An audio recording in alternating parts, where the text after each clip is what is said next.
चाहती हूँ हमारे चीफ गेस्ट जो कि बहुत स्पेशल, बहुत खास हैं। और कल ही बेटी दिवस गुजरा है, तो मैं उस बहुत इसलिए हम लोग लिए और खास है कि आई एम क्या मतलब I think everyone, every member in this meeting right now, we all feel proud with the presence of the squadron leader Tulika Rani ji, G20 brand ambassador of UP. We are deeply honored and proud to have you here. मैं थोड़ा वैसे तो आपके बारे में सब जानते हैं, लेकिन स्टिल मुझे आपके बारे में बताने में अच्छा लगेगा, तो मैं थोड़ा सा डिटेल में बताती हूँ सभी को। She is a mountaineer, she is a TEDx speaker, उनको रानी लक्ष्मीबाई अवार्ड भी मिला है यूपी गवर्नमेंट के through. She is a author and academician, she is a brand ambassador of CV programme of election commission by UP government. बल्कि अभी जो 2022 में election हुए हैं उसके अवेयरनेस के रिगार्डिंग भी उनको कंट्रीब्यूशन दिया गया है। Women Empowerment and World Leader Ambassador of India. She has served as an Indian Air Force for 10 years, and she's an outdoor training instructor in Air Force Academy, Hyderabad. And she has trained more than 100 of training institutions and educational institutions also. उन्होंने military training ली है, and she there was includes 3 female fighter pilots also. She's the first Indian woman. I am proudly feel to say she's the first Indian woman to climb Asia's highest volcano, Mount Damavand in Iran. She's the first woman from UP to climb Mount Everest in 2012. She has delivered over 250 talks as a TEDx speaker at international level, Canada, USA सब जगह, and उनके जो sessions हैं वो radio पे broadcast भी किए गए हैं, more than 50 countries and more than in TV channels. She speaks also about the power of mind, mindset, mental health पे काफ़ी वो सेशंस लेती हैं। और उनकी अपनी story writing, poems, articles regularly publish होते रहते हैं। उनकी जो बुक है beyond that wall, redemption on Everest, this is very inspiring book जो कि 2021 में पब्लिश हुई है। And she has receive the Sahitya Shri award also, which was been displayed in international Kolkata book fair March 2022. She has got received the Young Writer Award also, Military Literature Festival में. She is currently working as a co-author in the book Healing and Growth, which is recently launched as global level. Her outstanding achievements are, मतलब अगर मैं बोलूँ तो शायद पूरी meeting हमारी खत्म हो जाए। She has been facilitated with 17 awards, जिसमें से कुछ proud Indian parliament award, real super women awards, तरीके से बहुत सारे अवार्ड्स उनको मिले हैं। एंड मैं दिल से धन्यवाद बोलूंगी, बहुत प्राउड फील कर रही हूँ कि आज आप हमारे साथ इस वर्चुअल मीट में हमारे साथ जुड़े हो और हमें मौका मिल रहा है आपको सुनने का। तो तुलिका जी, प्लीज हमारे साथ अपने वैल्यूएबल मोमेंट्स शेयर करिए ताकि हमें भी कुछ आपसे सीखने के लिए मिले। जय हिंद। बहुत बहुत धन्यवाद जय Hind. IMU women club India का आज मुझे अपने बीच इस जॉयस ओकेजन पर बुलाने का, क्योंकि हम सभी बसंत पंचमी को सेलिब्रेट कर रहे हैं। और जैसा कि हम सब जानते हैं कि भारत एक त्योहारों का देश है, India is a land of festivals. और फेस्टिवल्स न सिर्फ हमारे अंदर वो जॉय भरते हैं, बल्कि फेस्टिवल्स एक माध्यम भी है हमारे लोगों को एक साथ जोड़ने का, एक साथ लाने का। ये बहुत ही भागदौड़ वाली जिंदगी है, और उसमें से त्योहार जो है वो थोड़ा सा समय हमें फोर्स कर देते हैं निकालने का, कि एक दूसरे से बात करें, मिलें, और जो इंसानियत है वो अपने अंदर हम बनाए रखें। क्योंकि मुझे लगता है कि इंसान सिर्फ मशीन बनने के लिए तो नहीं बना था। Human beings are a combination of mind, body, and soul. And that is why festivals have so much of significance in our lives. And I feel really blessed personally to be born in a land like India, जहाँ पे त्योहार साल भर आते ही रहते हैं। तो इसलिए मेरा आप सबको नमन और धन्यवाद कि आपने इस त्योहार के सेलिब्रेशन में मुझे भी उसका एक भाग बनाया। और क्योंकि महिलाओं की भूमिका हमेशा ही बहुत ज्यादा रहती है त्योहारों में। हम देखते हैं कि घर में, चाहे वो घर की सजावट हो, चाहे घर में खान पान पकाना हो, या फिर बच्चों को एक उत्साह भरना हो उनके मन में कि त्योहार हम मना रहे हैं तो क्यों, तो वो सारी जो धुरी है परिवार की वो महिलाएं हैं। हम प्रोफेशनल काम भी उतनी ही बखूबी करते हैं, और हम घर में भी उतनी ही बखूबी सारे कामों को संभाल लेते हैं। और त्योहारों की शोभा जो है कही जाती है कि बच्चों से और महिलाओं की वजह से ही होती है। तो बसंत पंचमी के इस अवसर पर बहुत बहुत शुभकामनाएं आप सभी को। हम इसे सरस्वती पूजा भी कहते हैं, और क्योंकि सरस्वती माँ है, देवी हैं, महिला के रूप में हम उन्हें भी पूजते हैं, तो उसका एक और सिग्निफिकेंस अपने आप में बन जाता है। साथ ही मुझे लगता है कि इस बार की बसंत पंचमी और भी खास है, क्योंकि न सिर्फ ये एक त्योहार के मामले में हम सेलिब्रेट कर रहे हैं, बल्कि पूरा देश सेलिब्रेट कर रहा है एक बहुत ही खास ओकेजन, और वो है भारत द्वारा अंतरराष्ट्रीय स्तर के फोरम ग्रुप 20 G20 की अध्यक्षता लिया जाना। इतना ज्यादा हिस्टोरिकल ओकेजन है ये, इतना ज्यादा जॉयस ओकेजन है कि पूरा देश इसमें भागीदारी कर रहा है, और मुझे लगता है कि ये एक गर्व का विषय हम सबके लिए है। जैसा कि त्योहार हमें बताते हैं, मौसम हमें बताते हैं, स्पेशली बसंत पंचमी का अर्थ ही है कि अब हम विंटर से बसंत की ओर जा रहे हैं। That transition in the weather is taking place. So I feel whatever I have observed from nature right from my childhood, there's one fundamental point that everything moves in circles. हमेशा एक चक्र जैसा चलता रहता है। हमें वेदर भी यही बताता है, नेचर भी यही बताती है, और ये चक्र इंसान की अपनी जिंदगी में चलता है, नेचर में चलता है, उसके साथ साथ मुझे लगता है कि इंसान से जुड़ी हर गतिविधि में चलता है और देशों में चलता है। भारत हमेशा, अगर हम पुराने जमाने की बात करें तो भारत एक विश्व गुरु था, लर्निंग में भी था और पॉलिटिक्स में भी था। हमारे यहाँ ही चाणक्य की अर्थशास्त्र लिखी गई थी, हमारे यहाँ ही नालंदा और तक्षशिला जैसे बहुत बड़े बड़े विश्वविद्यालय हुआ करते थे। तो फिर से भारत आज विश्व गुरु बनने की तरफ अग्रसर है, और G20 की अध्यक्षता भारत द्वारा लिया जाना इस बात का बहुत ही सशक्त सूचक है। तो इसलिए ये और भी ज्यादा बसंत पंचमी हम सब के लिए एक जॉयस ओकेजन बन जाती है, because India is striding so rapidly at the international level.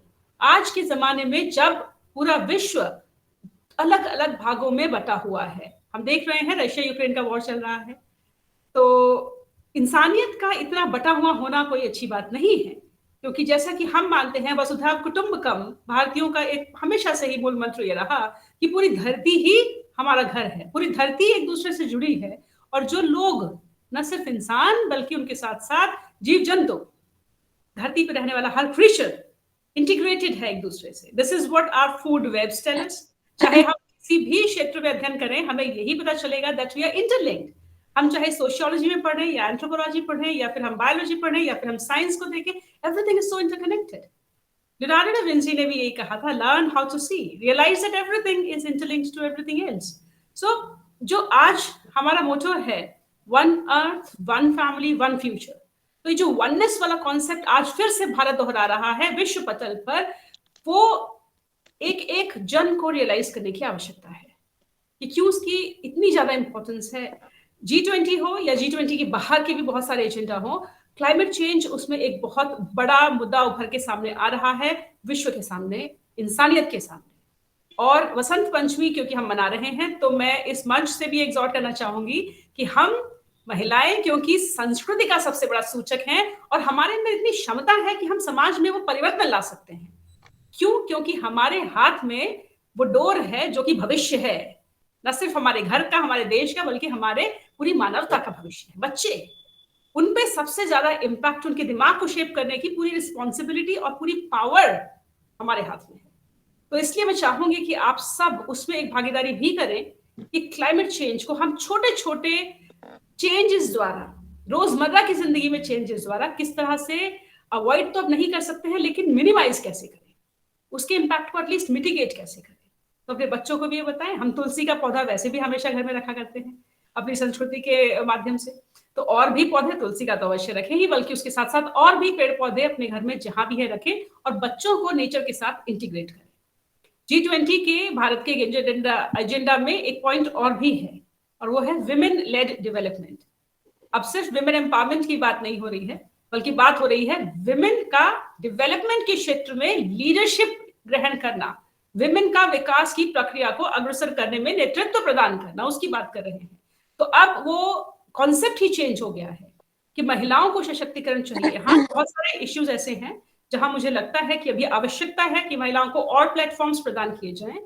मैं सेना में भी रही हूँ, उसके भी थोड़े अनुभव आपको बताऊंगी। भारतीय वायुसेना में 10 साल कार्यरत रही हूँ, जैसा आपने बताया, मेरे इंट्रोडक्शन में भी इंट्रोड्यूस किया था। और मैं पर्वतारोहण के क्षेत्र में भी रही हूँ, जो कि फिजिकली बहुत चैलेंजिंग क्षेत्र माना जाता है, और अब पब्लिक लाइफ में एक पब्लिक फिगर के रूप में हूँ। तो चैलेंजेस बहुत सारे हैं, और जेंडर स्पेसिफिक चैलेंजेस हैं जो कि शायद पुरुषों को नहीं फेस करने पड़ते और महिलाओं को करने पड़ते हैं। लेकिन उसके साथ साथ कोई भी समय, कोई भी वर्ल्ड, कोई भी समाज आइडियल न था, न शायद हो सकेगा कभी, क्योंकि चांद में दाग हमेशा रहता है और गुलाब के साथ कांटे हमेशा रहते हैं, प्रकृति का नियम है। लेकिन हम कोशिश कर सकते हैं कि जो रास्ते में बैरियर्स हैं उनको हटाया जाए। इसकी सरकार द्वारा भी पहल है, और आपके जैसे जो क्लब्स हैं, आपने अभी जैसे मुझे बताया कि आपका रजिस्टर्ड एनजीओ है और आप महिलाओं पे बहुत काम कर रहे हैं, तो सिविल सोसाइटी जिसको हम कहते हैं, सिविल सोसाइटी ऑर्गेनाइजेशंस की इसमें बहुत बड़ी भूमिका है।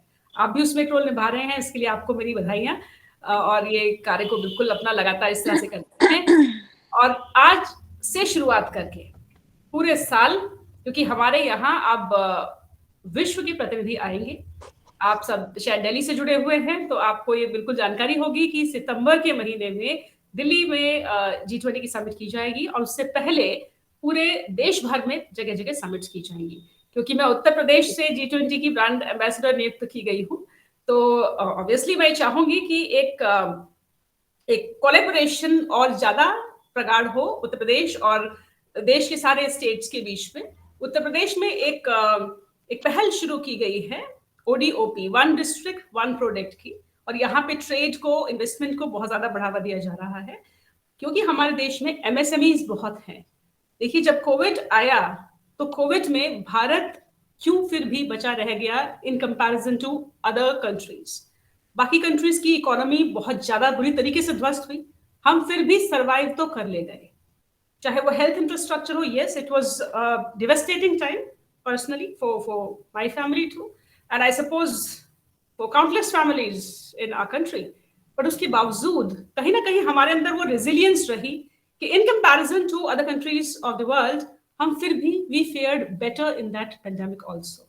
तो उसकी जो वजह है, जो मुझे लगता है, वो है हमारे कुटीर उद्योग, हमारे जो MSMEs हैं, और उसमें से बहुत सारे MSMEs हमारी महिलाएं चलाती हैं। चाहे वो टेक्सटाइल है, चाहे वो घर में पापड़ बनाना है, चाहे वो बहुत सारे छोटे मोटे कार्य जो आइटम्स हैं घर में यूज होने वाले वो बनाने हैं, चाहे वो हमारे कोविड के टाइम पे मास्क बनाने हैं। तो ये मैं चाहूंगी कि आप अपने NGO के माध्यम से जो लोग हैं इनको भी, चाहे वो लोन दिलाना हो बैंक से, चाहे उनके खाते खुलवाना हो, जो कि सरकार ऑलरेडी कर रही है, और या फिर उनकी किसी भी प्रकार से हैंड होल्डिंग हो, टेक्नोलॉजी पहुंचाना हो, अवेयरनेस पहुंचाना हो। एक उद्यम पोर्टल है, सखी उद्यम पोर्टल भारत सरकार का, आप अवगत कराएं महिलाओं को इसके विषय में, ताकि वो और ज्यादा अपना योगदान दे सके। बसंत तब आता है हमारे जीवन में जब हमारा शरीर सशक्त हो, मन सशक्त हो, हमारी इच्छा शक्ति सशक्त हो, तब हम कहते हैं कि हमारे अंदर वो ऊर्जा है। बसंत क्या है? अभी आप बाहर जाके देखिए तो खेतों में सरसों खिली है, सरसों को देखते ही, वो पीला रंग देखते ही आपके मन में ऊर्जा आती है, आपके मन में एक इच्छा आती है, आपके मन में होप आती है, वो आशा आती है। तो वो आशा, इच्छा, होप वो इंसान के मन में जब आती है तब इंसान का बसंत होता है, और जब देश के सारे नागरिकों का बसंत होता है तब जाके राष्ट्र का बसंत भी होता है।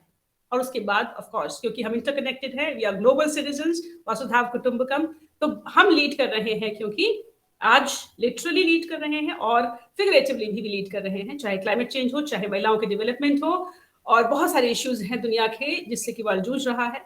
मैं चाहूंगी कि महिला होने के नाते अब हम महिला सशक्तिकरण से ऊपर उठकर महिलाओं द्वारा विकास के नेतृत्व की तरफ बढ़ रहे हैं, उसमें अपनी क्षमताएं पहचाने।